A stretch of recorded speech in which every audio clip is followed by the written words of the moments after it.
Hello everyone, welcome to my channel. Myself Krishna Gupta. चलिए आज अपन देखेंगे वेव का पार्ट 3। देखो, मैंने आपको है ना ओपन ऑर्गन पाइप तक करा दिया था। मैंने ओपन ऑर्गन पाइप की आपको फंडामेंटल फ्रीक्वेंसी बताई थी। वो कितनी आती है अपनी? वो आती है अपनी बी बाई 12।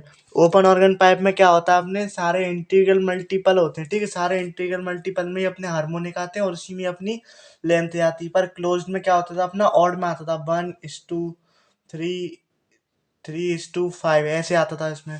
ठीक है, और उसमें अपना किस में आता था, इंटीग्रल मल्टीपल में आता था। तो अपना जो सेकंड हार्मोनिक वाली जो होगी वो खाली 2B/12। ठीक है, और थर्ड हार्मोनिक होगी 3B/3L। तो आपकी ऐसे ऐसे बल, सॉरी, 3B/12, 4B/12। ठीक है, तो जो अपनी कैसी हुई, फोर्थ हार्मोनिक जो होगी, थर्ड हार्मोनिक जो होगी, सेकंड हार्मोनिक जो होगी, फंडामेंटल या फिर फर्स्ट हार्मोनिक। और अपना ये कौन सा ओवरटोन हो गया, ये वाला हो गया अपना कौन सा, फर्स्ट, अपना फर्स्ट ओवरटोन ये हो गया, सेकंड ओवरटोन ये हो गया, थर्ड ओवरटोन ये हो गया। ओवरटोन हमेशा फंडामेंटल के एक बार बाद वाली फ्रीक्वेंसी से चलता है। ठीक है, अब अपन बात करते हैं, देखो, बीट्स की। अब अपन बात करते हैं बीट्स की। बस आपका इस वाली वीडियो में पूरा चैप्टर खत्म हो जाएगा, थोड़ा सा ही रह गया था। तो देखो, बीट्स क्या होता है। Beats is the superposition of two sound having same same difference in the frequency. तो उसको अपन बोलते हैं बीट्स। ठीक है, उसको अपन बोलते हैं बीट्स। स्टैंडिंग वेव और बीट। देखो, स्टैंडिंग वेव और बीट में क्या अंतर होता है। देखो, इसमें क्या होती है, फ्रीक्वेंसी सेम होती है, पर बीट में अपनी क्या होती है, फ्रीक्वेंसी अलग अलग होती है। और इसमें स्टैंडिंग वेव में अपनी अपोजिट डायरेक्शन में ट्रैवल करती है वेव। इसमें क्या करती है, अपनी सेम डायरेक्शन में ट्रैवल करती है। स्टैंडिंग वेव में क्या करती है, अपनी अपोजिट डायरेक्शन में करती है। और अपनी बीट में क्या करती है, वेव सेम डायरेक्शन में ट्रैवल करती है। अब मुझे क्या निकालना है, टाइम पीरियड और बीट फ्रीक्वेंसी निकालनी। तो वो कैसे निकाली जाएगी, तो वो आप देखो, बस आपको कुछ नहीं करना होता। इसमें बीट फ्रीक्वेंसी कैसे निकालते हैं। बीट फ्रीक्वेंसी होता है F2 - F1, किसमें, मॉड में। ठीक है, मॉड में। और अपना टाइम पीरियड इसका उल्टा हो जाएगा, 1/(1/(F2 - F1)। ठीक है, 1/(F2 - F1)।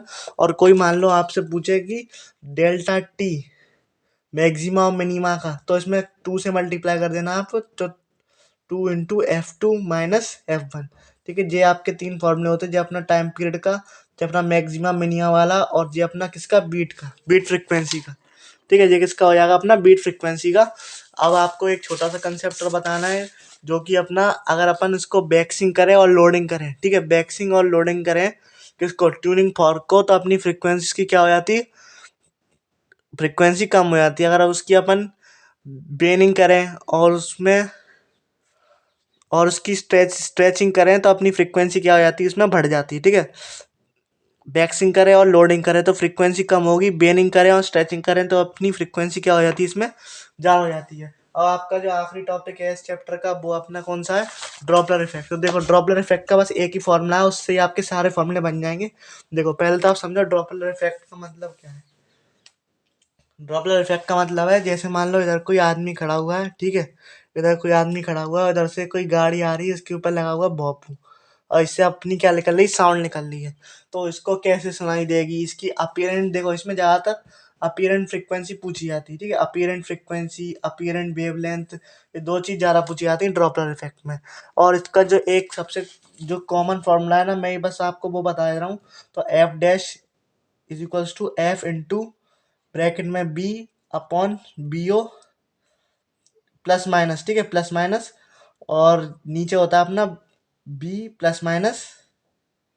BS। ठीक है, BS जो है ना अपने तरफ सोर्स का है, और BO किसका है, जी इस आदमी का है, और BS अपना इसका है, सोर्स का है। ठीक है, और ये जो आपको B लिखा हुआ दिख रहा है, ये अपना किसका है, वेलोसिटी ऑफ साउंड है। ठीक है, जो कि अपनी कितनी होती है, जो कि अपनी होती है 330 ज़्यादातर। अगर नहीं दे रखी हो तो अपन 330 ही दे लेंगे, अगर दे रखी होगी तो फिर आप उस क्वेश्चन के हिसाब से ले लेना। अब मैं आपको बताऊं इसका प्लस माइनस डायरेक्शन कैसे देखते हैं। तो देखो, जब भी अपना ऑब्जर्वर सोर्स के पास जाएगा तो हमेशा वो डायरेक्शन कैसी लोगे आप, पॉजिटिव। और जब भी अपना सोर्स ऑब्जर्वर के पास आएगा तो हमेशा डायरेक्शन कैसी लोगे आप, नेगेटिव। बस आपको इधर नेगेटिव पॉजिटिव का करना होता है, बाकी सब सेम होता है। ठीक है, अगर मान लो इसमें बोल देगा कि ऑब्जर्वर रेस्ट में, तो आप इसकी ये वाली वेलोसिटी 0 कर देना। और मान लो आपका बोलेगा सोर्स रेस्ट में, तो आप ये वाली वेलोसिटी 0 कर देना। अब मान लो अपना ऑब्जर्वर जा रहा है इसके पास, सोर्स के पास, ठीक है। तो ऑब्जर्वर जा रहा है सोर्स के पास, जाने की मैंने क्या बताया था, इधर आ जाएगा पॉजिटिव, इधर क्या आ जाएगा ऊपर पॉजिटिव, और नीचे क्या आएगा,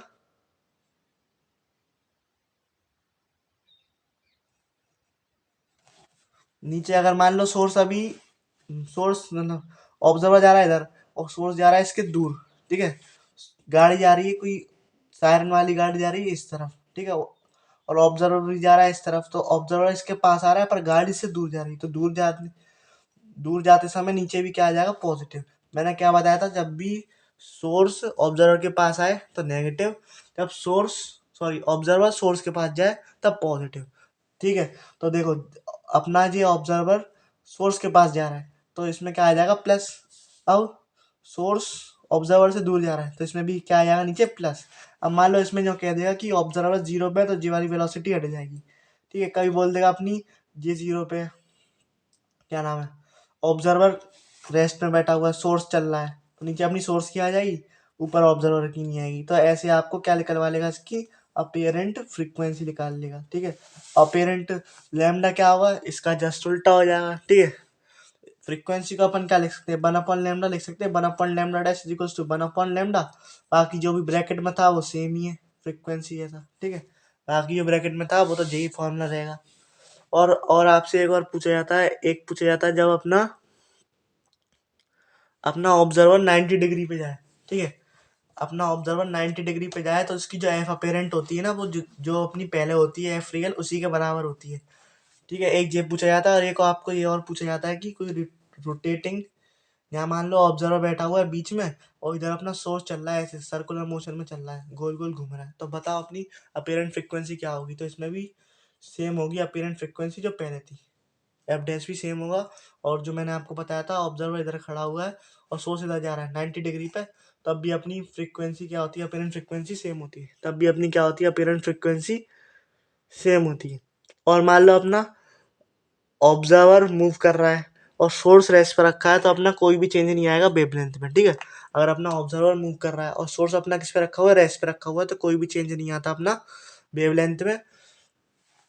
और आप है ना इसके शॉर्ट नोट्स की फोटो ले लीजिए ताकि आप इसका रिवीजन कर सकें,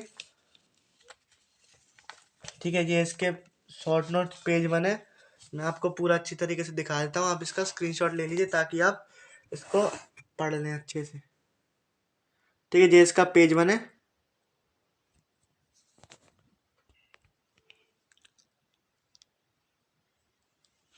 और जिसका पेज 2 है।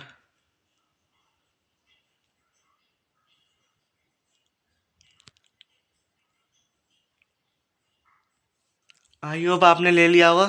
चलिए थैंक यू, मिलते हैं अगली वीडियो में, तब तक के लिए पढ़ाई करते रहो, ऑल द वेरी बेस्ट।